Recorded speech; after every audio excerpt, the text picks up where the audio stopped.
All right, away we go. Nice to have you with us on a Tuesday. It was nice to be back in all our respective spots today. What's up, Al? Oh, yeah. Oh, hi there, Jerry. I got a lot of response yesterday from the podcast when I was asking what to do with my automobile. Yes, I forgot about that. A lot of people reached out. It was really nice. And a lot of people had suggestions. Almost, I can't think of a single person that said, buy another car. Really? They all said, get the radio head unit fixed. Right. And away you go. Just go for it. Perfect. And just good. I feel great. Just keep it rolling. Okay. Then I had a couple different people send me items that might work in place of, like, to not get my car radio fixed, and these other items would work. Okay. There is an interesting item, but it wouldn't work for me. But like Bluetooth enabled, so that they do have an Apple CarPlay screen. Like if you have an older car that doesn't have a screen, it's a regular radio.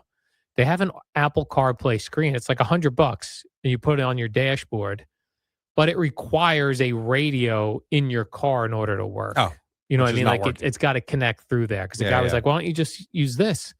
And when you're reading everything about it, it's like, yeah, this does look great, but it's still, in order to come out of speakers, right? It has to connect to your current radio in either the auxiliary jack or, those have those things that are FM transmitters. Yes. You ever successfully use one of those? No, but I've seen them. Me neither. You plug them into the cigarette lighter, right? Yeah, and then like you have to use like a frequency on the radio that's not taken.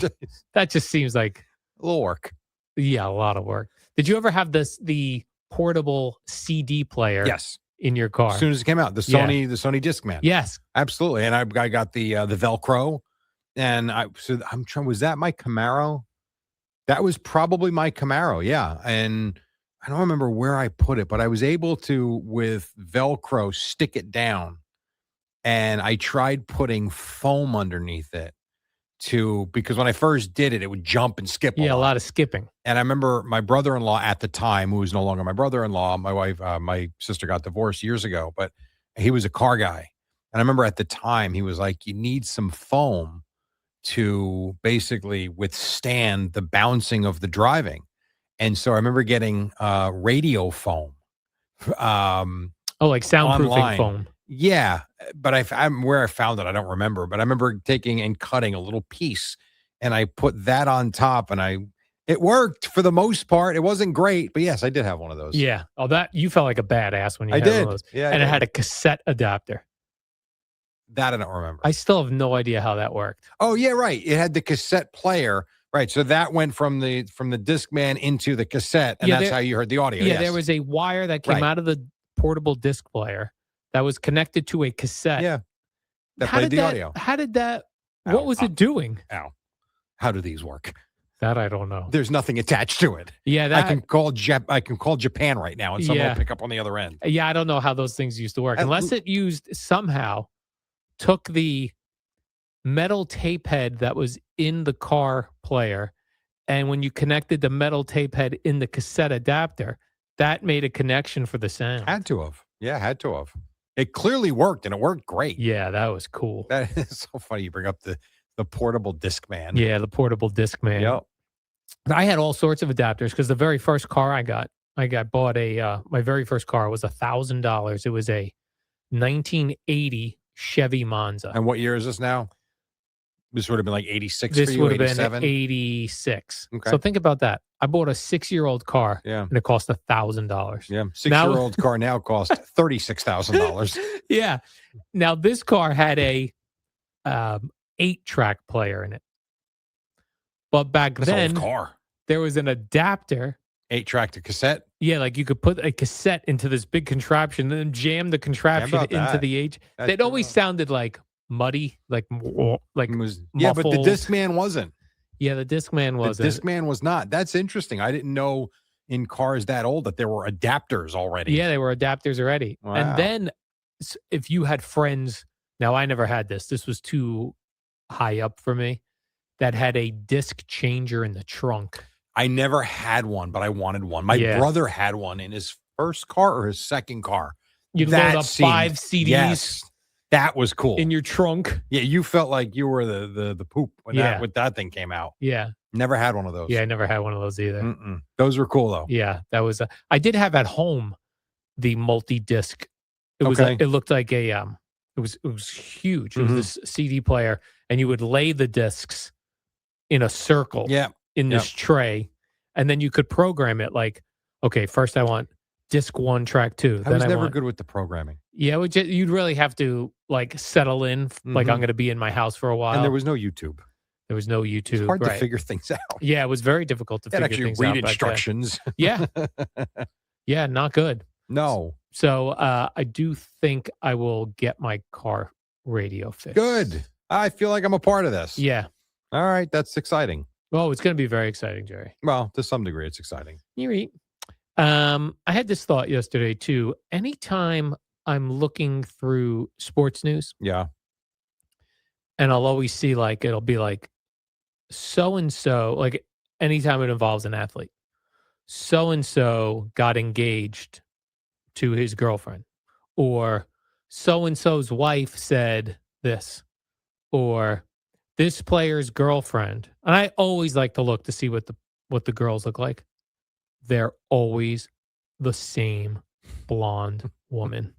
Well, not in today's article from the NFL player that agreed to, not a buyout, but a settlement with his wife for their divorce. Oh, She's a not blonde. oh, not blonde. She's short, brunette, and he's a very, very big, huge offensive lineman. And what does he have to pay out?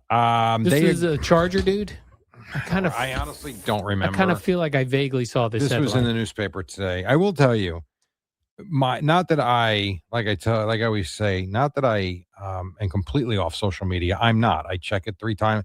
I'm on it at work for sure, and then during the day I check it, as you know, a couple of times Yeah. during the day. But I will at one point I was walking. I was in the bathroom and we had the speaker rolling, Hmm. and let me just find this here for you.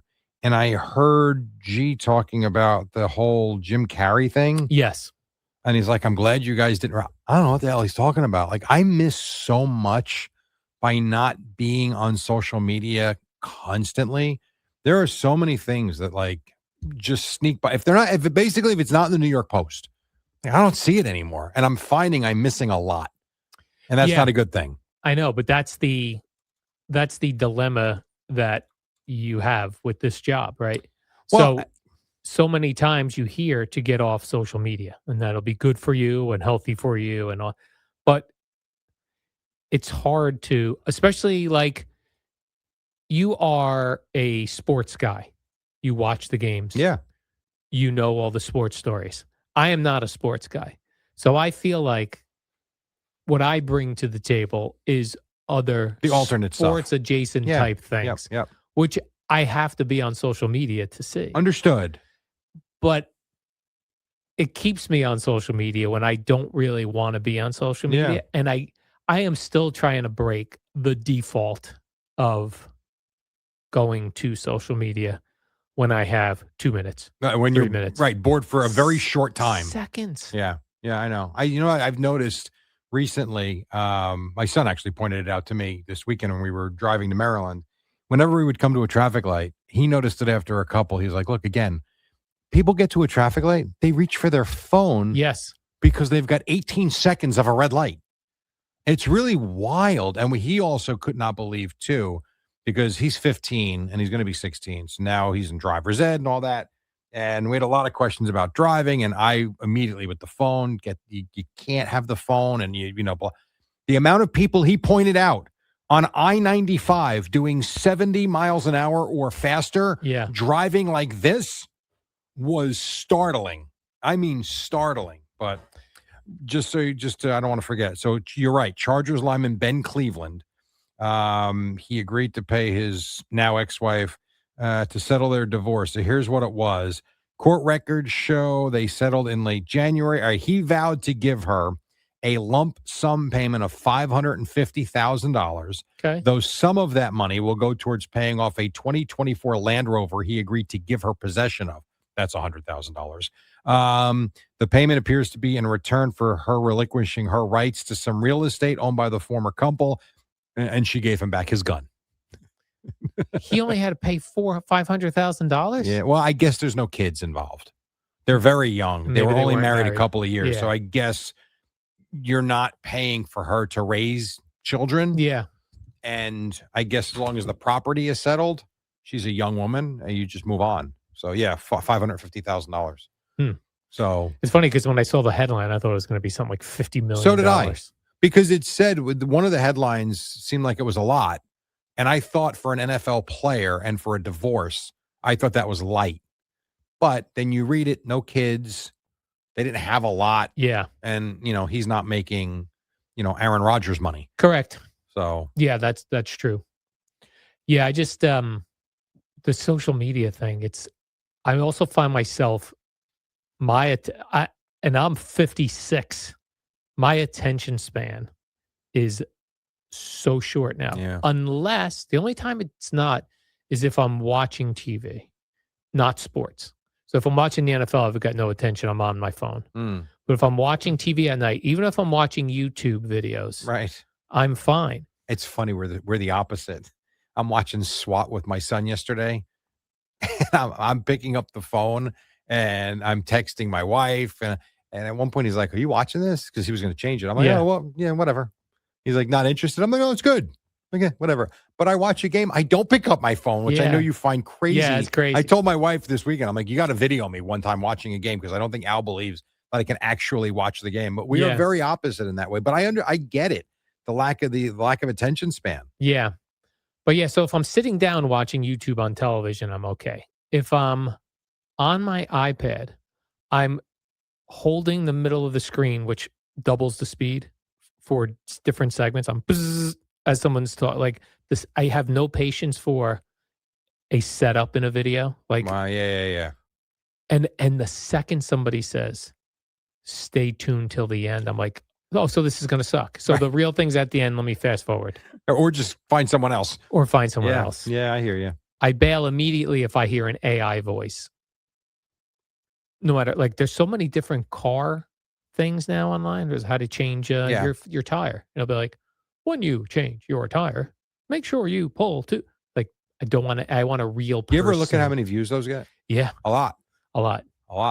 It's really amazing. The food ones I do like, even if I get that AI voice, it doesn't bother me because usually they are direct and right to the point. Yeah. So, like, for instance, I saw one yesterday about making a flourless brownie. I'm like, "Oh, that's interesting." So I played it, and it was the AI voice. The video was 32 seconds. See, you're right. That I will. I'm like, "All right, I'm good. I'll give that a shot." I'll watch it over and over to make sure I got this right.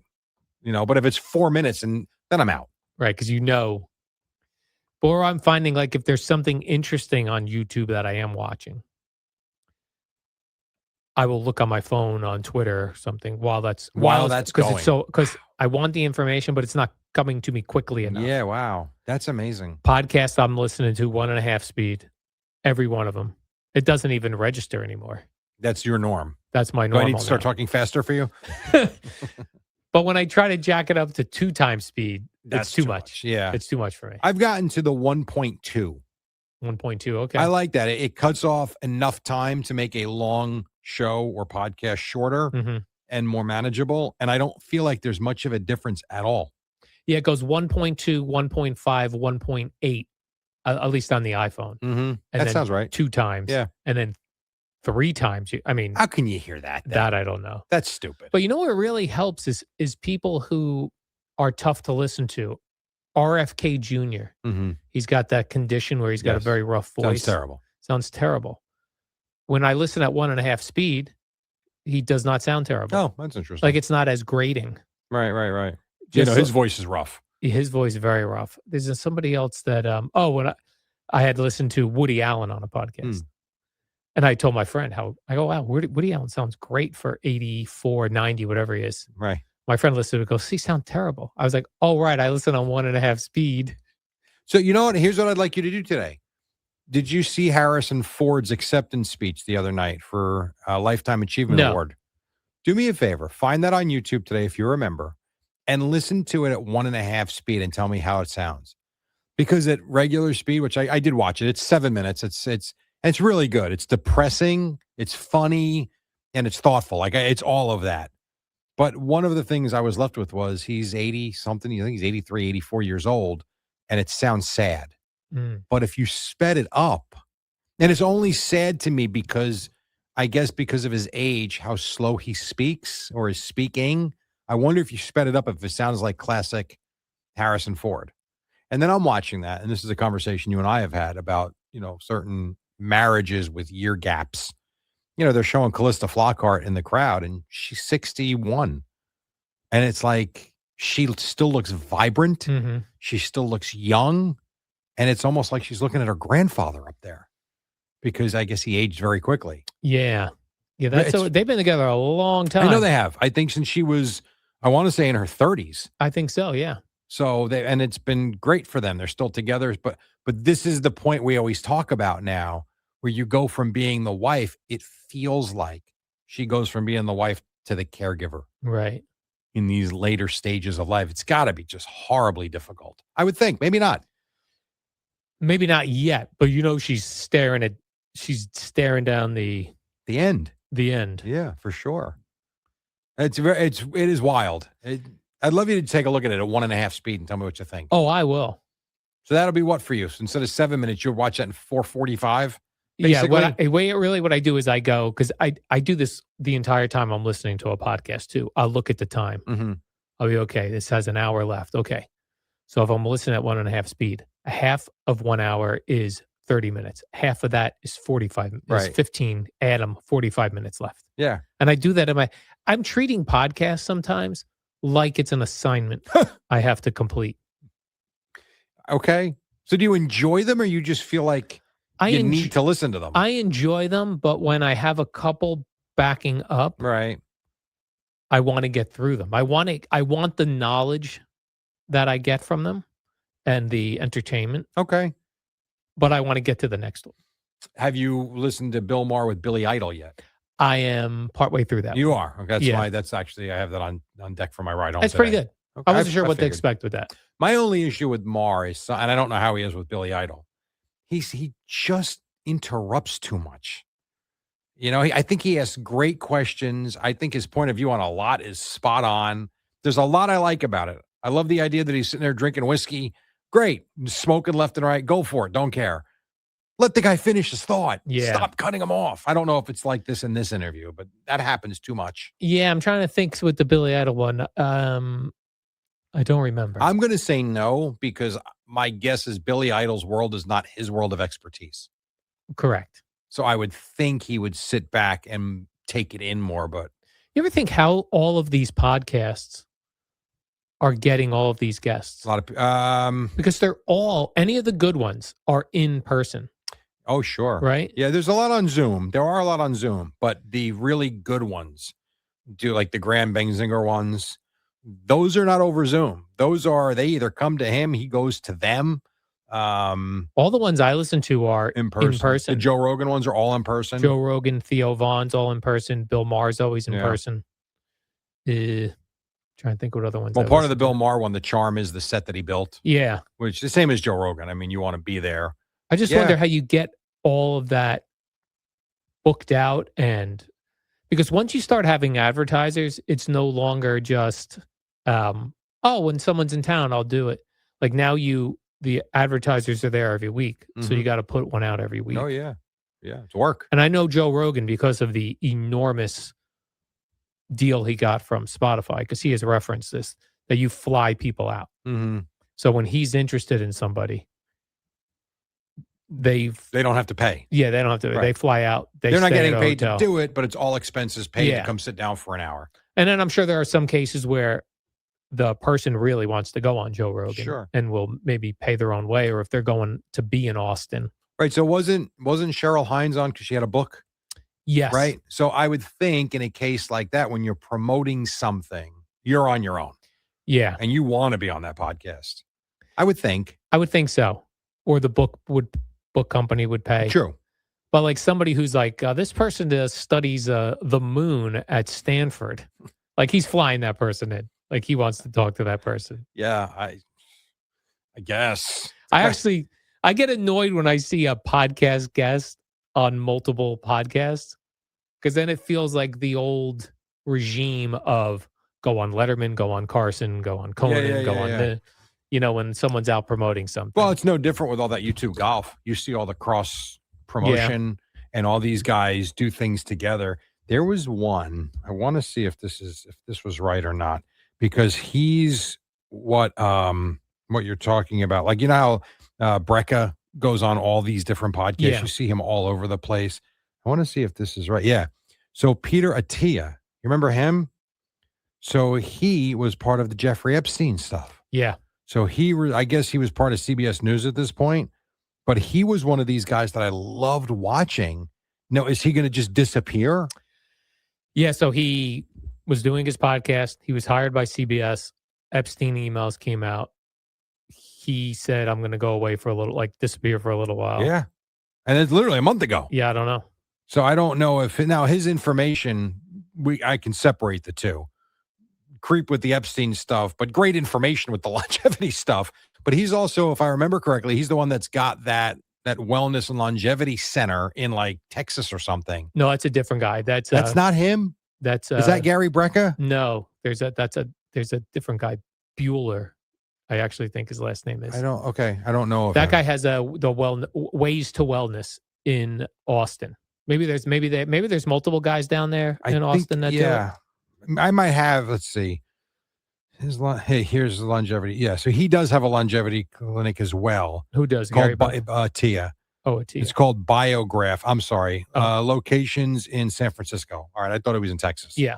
But yeah, he was another one where he would start showing up on every podcast that I was watching, and it was the same guests and it was the same message, and it was just wild. It's also funny how the podcasters don't look at each other as competitors. Not at all. Like, they don't think you're my competitor, and they work together. They're like, I'll go on his podcast, then his audience might find me interesting and come. So that's how I found Theo Vaughn.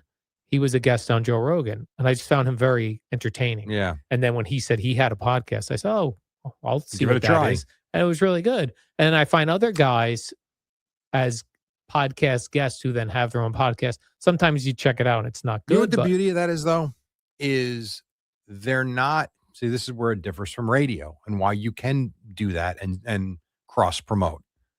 Joe Rogan's not doing 4 hours Monday through Friday, to where if that's part of your routine, you don't really have another 4 hours in the day to go find someone else. If he's only putting out 1 or 2 a week, what are you listening to the other 3, 4, 5 days? Right. You've got time to go listen to Theo Vaughn or Tia or Brecca or whoever it might be. Yeah. It's very different in that way. It's appointment listening. Yeah. You'll listen whenever. Yeah. To what you like. Yeah. I have found myself now, and I wasn't doing this for a long time. I will skip some of the Rogan episodes. I'll give them a try. And if I know kind of early on, like, this is not my kind of topic. Right. Then you're out. Then I'm out. If I have another option to go to. But I still feel like I need 1 or 2 more podcasts that I look at on a regular basis to maybe listen to. Can I to get them in my rotation? In the 2015 versions of the Alan Jerry postgame podcast. That I don't think I could listen to. That would be painful. It is painful. I've done it. Yeah, I have a guy. There's a couple people. There's maybe literally two different guys. Right. That started from the beginning recently, and is trying, because there's 2 guys and they'll email me like, I'm at March of 2018. You said you can't believe people get dogs. That sounds stupid. I'm like, oh, great. Wow. Yeah, that's great, hilarious. Very funny things like that. I would like to go back, and this would take time. I would love to go back and number them. Yes, I agree with that. Would it take weeks? No. But would it take a few hours? Yes. And I don't know how we would do that. I don't even know if you can. Why? You can't retitle stuff? I don't know. If it comes from where we actually post them? I'm not sure. That I would love to. And if not, at least count them and start putting the number on them now. Yes. Because that, to me, that's like when I see, Joe Rogan episode, I'm making it up, 2,335. Holy crap. Have you done a lot of podcasts? Yeah, it's cool. And I also think it lends to credibility. Yes. If someone comes across the pod, he's done how many of these? As opposed to now everyone does one. It could be episode 9. I think it'd be kind of cool. So maybe I'll put that on the list when I'm in Michigan State this week. Yeah. I'll go count all the episodes. Absolutely, Jerry. And then one more quick thing. I had brought this up to you on the other podcast too, that the car dealer websites are the most difficult websites to Car dealers, yes. navigate. Yeah. So people had responded to that and given me other ideas. So I now made a list, Jerry. These are the top websites that are a pain in the ass to navigate. Okay. Number 1, newspapers. Oh, for sure. I moved car dealerships to number 2. Okay. Number 3, anything with a recipe that you're looking for. The recipe websites, a lot of pop-ups. Okay. As people said, way too much of a background about your grandmother's sauce. Like, just what is the recipe? Right. Number 4, Home Depot, Lowe's. Pain in the ass. Really? Oh, I you know what? I look at those. I never really thought as really? much. No, Maybe because okay. I'm looking at my iPad. Okay. Somebody brought up to me radio stations. Oh, most radio stations websites That's very because difficult to we were navigate. all late to the game. Didn't know what the hell we were doing. Yeah, and then finally for me, lyrics. You ever look up the lyrics of a song? A lot of times only it comes on YouTube. Oh, that's a good idea. A lot of times it comes up on Google, like it just comes up on Google. But if it's that A to Z lyric page, yeah, if you have to go to one of those because your lyrics don't, those are popping up. I'm at the point now. If I want lyrics, I literally go to YouTube and sing along with it or fast forward through it to see.